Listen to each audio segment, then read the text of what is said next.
Welcome to Sustainable Packaging with Cory Connors. Today's guest is my friend, Mr. Tim Sykes, the brand director at Packaging Europe. How are you, Tim? I'm great, Cory. Great to be back on your podcast. I'm honored to have you again, and we have some exciting announcements today that I just posted about this morning. Thank you and your team for making that graphic and providing a discount code. But before we do any of that stuff, let's talk a little bit about Mr. Tim Sykes and how you got into where you are today. I've been at Packaging Europe for nearly 17 years and really fell into this career by accident. I knew nothing about packaging, and I had twin boys on the way, having finished a PhD in Russian literature, which I guess none of your guests would have been expecting me to say. And that really focused my mind on the fact that I needed to look for a career that had slightly more. So I was thinking about my language skills, my editorial skills, my writing skills, and looking for media jobs. And I happened to fall into a company that was just on the verge of launching Packaging Europe. And yeah, got in at the ground floor. And since then have been part of growing it as a brand. And yeah, quite by chance, becoming quite a passionate advocate for packaging and really learning much more about packaging than I ever wanted to, but at the same time realizing how central it is to so many important things happening in the world today. There are obviously environmental challenges, all the things with materials, the way that the world is being transformed by digitization and e-commerce, etc. It presents enormous challenges for packaging, but also packaging is required to solve those planetary and social challenges. So it's something that I've accidentally become very passionate about. Your background, I've interviewed hundreds of people, and I think your background is the most unique and the most opposite of packaging. So I'm impressed with how you pivoted and how you've gotten into this role and become a leader in the world of packaging and sustainable packaging, more importantly for this conversation. But yeah, so keep up the good work. I would like to talk about our official partnership, which we announced today. Do you want to explain it to the audience?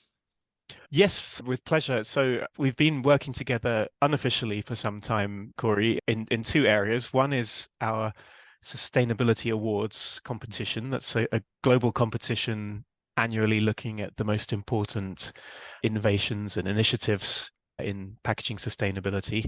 And Cory kindly joined the all-star independent expert jury. We have 54 judges from all over the world, and Cory is one of those experts that we're very proud to have judging the competition. And Thank then you. secondly, thank you. Secondly, the Sustainable Packaging Summit, which we have been building over the last few years as a platform where we've tried to bring together all of stakeholders that Mhm. needs to be assembled and understand each other and align strategically to drive and accelerate sustainable transformation in packaging.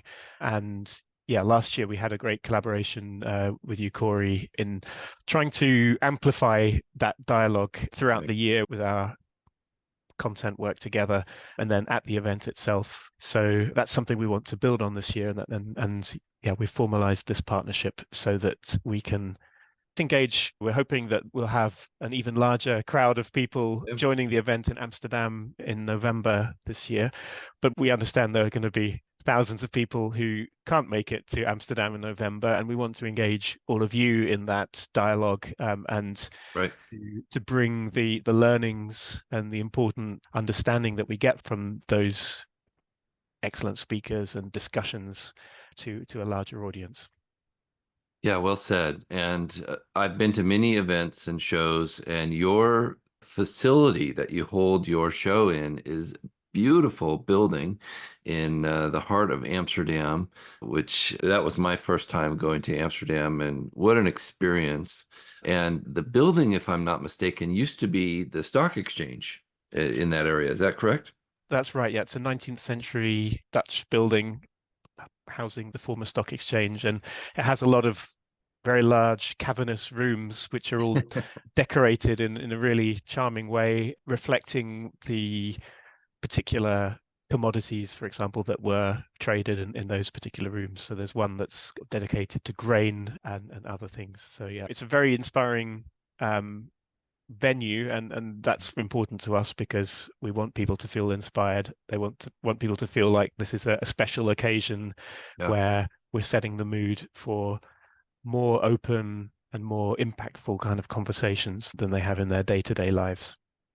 It just makes perfect sense to have it there. My wife and I got to tour the area of the outskirts of Amsterdam and Holland, and we got to learn a lot about the brilliance of the farmers, of the people from that area. They are incredibly talented farmers, producers of natural products, even making paper, which I thought was very interesting that I learned on a tour of a rural area. They made the paper, the Declaration of Independence document that America signed, which was I thought was very interesting, that connection still, even though we're separate now, we're all together in this journey to be more sustainable. I thought that was really cool. Whenever I talk to you, I learn things that I wasn't expecting to learn, Corey. That's a great fact. Well, I was just blown away. Like here we are from America, and then we learn that the paper for our independence document from Europe or from England came from Amsterdam. Like this is what a perfect just story to tell. How we're all, even though we want to separate certain things, we all are all together in this world, and it's just that's why I was so excited about this partnership. How important what the people in Europe are doing is to the rest of the world. I'm constantly learning new things from you, Tim, and from your constituents at the event. So really looking forward to these interviews. I think we'll do 7 or 8 interviews of different people that will be at your event. But I wanted to talk about the Sustainability Awards. They are open now for submission, and you're up against some impressive people, but I think it's worth trying and putting your foot out there for an award. Can you tell us about that and how that process works? Certainly, yeah. So I think it's true to say that the Sustainability Awards is the leading global competition for sustainable packaging innovations and initiatives. And as I mentioned, it's independently judged, and we have a 54 strong jury of quite important people from different areas of the value chain across the world. So every continent of the world is represented, except probably Antarctica. Not yet. And We're really, working on the yes, we've been trying to contact some penguins, but it's really a competition that has a mission to highlight what's most important on the horizon of innovation and around new approaches to packaging sustainability. And obviously part of that is to reward the most important innovations and initiatives and projects. But I think more importantly, we want to disseminate information about things that the judges consider important and impactful and valuable. So it's, for a start, if you enter the Sustainability Awards, whether you win or not, it's going to be seen by these 54 judges. right. It also forms a really important data source that supports Packaging Europe's reporting on how we cover the innovation landscape through the year. So it's a great opportunity to get your work recognized and seen by more people. And then, yeah, part of a process where we hope to be encouraging cross-fertilization of ideas and faster uptake of technologies that can drive, yeah, sustainable transformation. It's open to really anyone who's involved in sustainable packaging, technologies, materials, production. So it's free to enter. That basically want to have no barrier to enter. It can be organizations from anywhere in the world. It's a global competition. It's open to products that are already in commercial use, but we also have categories for pre-commercialized innovations. Anything really within the spectrum of technologies supporting sustainability in packaging. So Right. whether it's machinery, materials, finished packaging, or even technologies or initiatives around circular economy and recycling. There are categories that are relevant to that. And hopefully the upshot of the competition and the reports that we provide at the end of it make some contribution to showing the world the way forward and how we can accelerate this process. That's some great points. It's not just new innovations in packaging materials or design, it's also ancillary items that will help. Like last year, one of the big winners was AMP Robotics, which is a sorting AI technology for material recycling facilities and more. What an amazing technology they have, and it's changing the landscape for what can be sorted at a MRF and what's recyclable now. So these kinds of innovations are changing the world and in a great way. Yeah, very exciting. Do you want to talk to maybe some highlights of last year's event so we can give the people an idea of what's coming next year? Yes, certainly. As I said, it often it gives us a snapshot of what the innovation landscape looks like and what the judges see as most important within that. And each year I feel quite excited to watch this, but also rather frustrated because as the competition organizer, I don't have a right to open my mouth or have any influence on it. So I'm quietly sometimes hoping that certain things will be recognized, and sometimes the judges agree with me, and often they don't. But anyway, so one that I would pick out from last year, which really did impress me, was G-Click solution. So that was symbolic of a much larger trends that we saw Mhm. across the whole of the competition, with brands shifting from plastic to fiber-based packaging solutions. But what really, I think, elevated this above a lot of other similar kind of concepts was what a great execution it was, and also the impact that it can have in terms of a brand like Procter and Gamble driving change with the scale that it can bring to it. So this was a laundry pod box made Mhm. of card, and the execution was great because it had an audible and tangible click that the consumer feels when they close and open the box.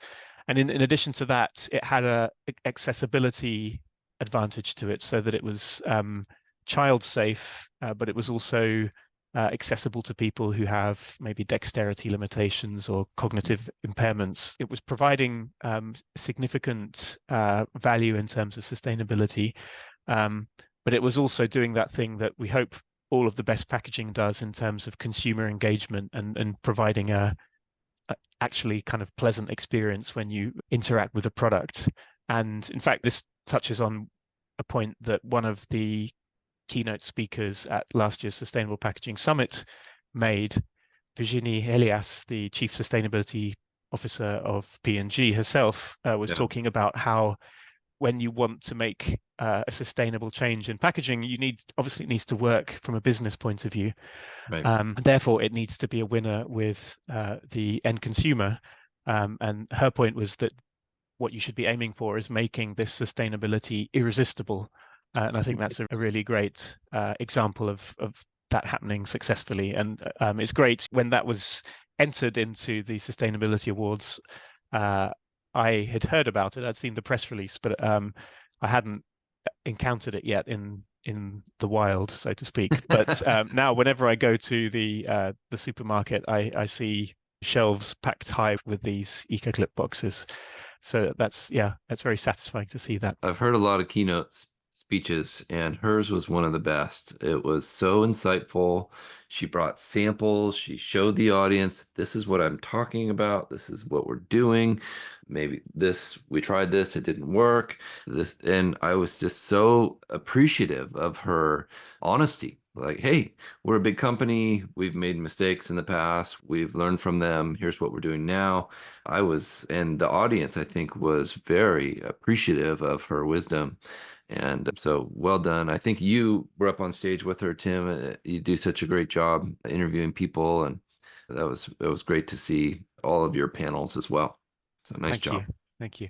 Corey, could I ask you, were Yeah. there any finalists or submissions that you saw as a judge in the sustainability awards that particularly impressed you last year? I know you already mentioned the AMP robotics, which was the overall winner of the competition. There were a couple people that I was surprised they didn't win, but like you said, it's 54 people's opinion, and very honored to be a part of that group. Thank you again.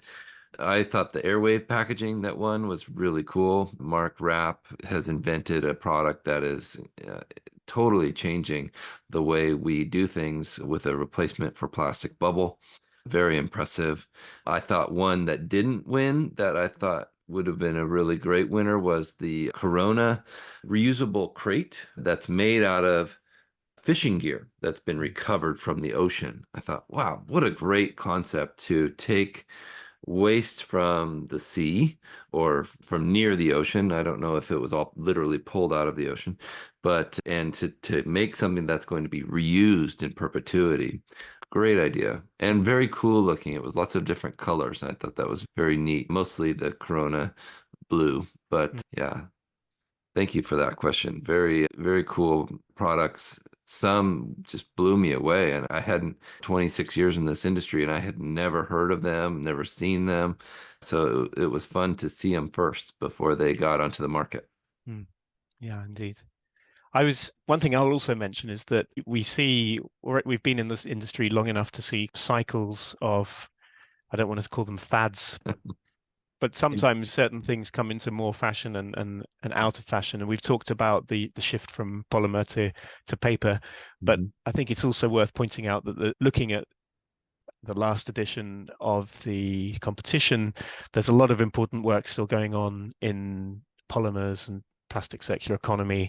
And I think it's possibly not catching as much public attention at the moment because a lot of the breakthrough innovations have already happened.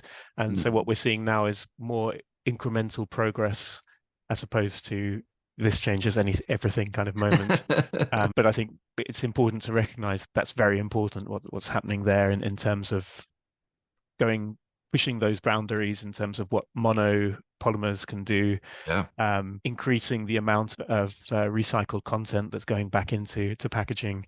We try to be objective and neutral when it comes to the materials wars, but I think Sure. it's clear to everyone that plastic is always going to be very important, and therefore realizing the circular economy in plastic is one of the most important Yes. jobs that we have as an industry.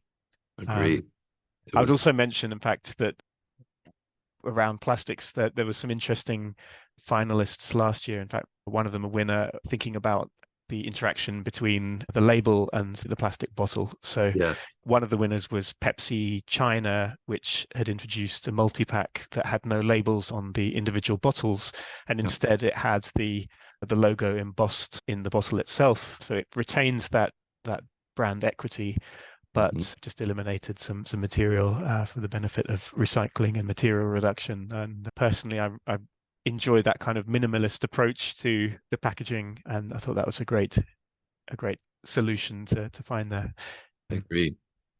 Yeah, Also, it was amazing to see Kraft Heinz with their 100% PCR bottle and lid. I got to interview my friend Linda Roman from mm, Kraft Heinz. She is a brilliant person. If you haven't looked her up, make sure to follow her and her content. They're doing great things there. It's cool to see. indeed. And I think we have to say that Kraft Heinz was the rowdiest table at the Sustainability Awards. They And deserved it. They won, and they yes, earned it. Yeah. yes, indeed. Yeah. Well, what are we looking forward to for 2024? Let's talk about that. Yeah, indeed. It's always exciting to look ahead and to think about what we can expect from future editions, and again using the sustainability awards as a kind of barometer for the innovation landscape. Mixing my metaphors terribly there, but anyway, You can do that. That's okay. thank you. So I think one area I think is very exciting is digitization. Last year, for example, we had a lot of interesting entries looking at connected packaging, smart packaging, relating that to reuse. You mentioned the AI robotics solution, and I think we're only at the very beginning of how AI is going to change Absolutely everything in Everything. is going to change the human condition for better or worse. So we're only just beginning to understand how it can be deployed for the benefit of packaging sustainability. So I'm hoping we might get some interesting solutions there, even if it's not telling us everything. But I think within digitization, there's so much potential for joining the dots between the different data touch points, the data we have from production and logistics, then the consumer engagement opportunities, and then right through to the sorting sense, as we've seen in the robotics. So I'm hoping that we might see some projects that I haven't come across coming out there. Two other things I mentioned then, I think reuse is, Mm. we saw a real uptick in projects last year. And I think, well, I'm hoping to see more cool solutions. But I think in addition to that, I'm really keen to see more applications where it's not just showing this is a cool way of executing it, but something that goes beyond that sort of pilot scale to driving much larger uptake. So Yeah. maybe more than innovation and reuse, what I'm really hoping to see in this year's Sustainability Awards is examples of brands that are working together, creating a common platform and making it something that really has some impact in the market. I love that thought. It's time to stop talking about it. It's time to tell us what's working and how we can really make an impact on this world. That's a great point. I love that. Anything that you're hoping to see from the awards as a judge? Yes, I want to see things that have been successful, like you said, and innovative new concepts that nobody's thought of. I always enjoy those. There are some very talented designers in this world of packaging, and it's a lot of fun to see how they're eliminating materials, reducing carbon footprints, lowering the need for packaging Mm. with the bare minimum while still successfully shipping the product to the consumer. And the move to mono materials is still happening. Fun to watch. It's exciting. It's also, you see some misses, but you see some wins, and you want to see people trying. So Yeah. very excited about it. But we need to remind everybody to sign up to attend the event. I'll include a link in this show notes. And then what else, Tim? We need them to sign up for the awards to enter their latest innovations. Indeed, yes. And the deadline for submissions is the 15th of March 15th. So yeah, you can find the details on the Packaging Europe website. There's a dedicated page about the awards. You can you can only submit through the awards platform. Very easy to do, fill in some information and no cost to do that. Right. Well, thank you, my friend. I appreciate your wisdom and very much excited to work with you and your team this year. Thank you. Really looking forward to it. And yeah, I guess over the coming collaborations we have through your podcast, we'll also talk about the content as we start to announce more information about the speakers and the topics at the Sustainable Packaging Summit. But yeah, maybe I can tell you a little bit about what we're planning to do this year as a sneak preview. So not announcing the speakers just yet, but like last year's event, there will be two main streams of simultaneous content. One that's focusing mainly on the big strategic questions where we need all of the key stakeholders to come together and to align around where are the pain points, where are the points of disconnect, how can we work together more effectively. And then secondly, a stream that's focusing on innovation opportunities. And part of that is the Sustainability Awards that we've just talked about. But we'll also have a session for startups that we're curating to pitch most Well, exciting emerging technologies. We'll be bringing R&D projects from around the world, and also bringing leaders of innovation and commercialization to come and talk about their insights as to how practically to get these projects over the line and to market faster. And then also hearing from some of the key materials platforms about their challenges and then how, as an industry, they're working together on sustainability. And I think one thing I'd want to emphasize about the mission of the Sustainable Packaging Summit is that we are really focused on impact. So I've been to a lot of great conferences in my time where there's still sometimes a frustration that there's too much focus on this is what we're doing, maybe sometimes a little bit too much restating points of consensus. So we're really putting in the work to make sure that we are focusing on the difficult questions, the future facing questions of what isn't working or what can we do better, how can we speed up this process, and really bringing people together uh, very openly to talk about those challenges that they face. And I think one of the strengths that we have found, and what is most gratifying about this platform, is that there's a real sense of community around different stakeholders who feel that this is a place where we can really try to get things done and to shed more light on what can be done better. Great points. Great. Very much with an international focus. So wherever your audience are in the world, we really want you to be part of that conversation, whether it's engaging digitally throughout the year or whether you have a chance to join us in Amsterdam. I think you're at risk of possibly selling the venue out this year. So we need to encourage people to sign up quickly if they're interested. It's a small venue, but last year it was very full. And I think this year will be even more people. So at least that's my prediction. So Hopefully, yes. Yeah, yeah, we had, I think, 625, 630 people at the event last year, and we have space to grow, and we're expecting it to be a bit larger again this year. good. Well, thank you, Tim. Appreciate you, and look forward to seeing everyone listening and at this event. Thank you. Thanks, Cory. Really looking forward to working with you this year. Take care.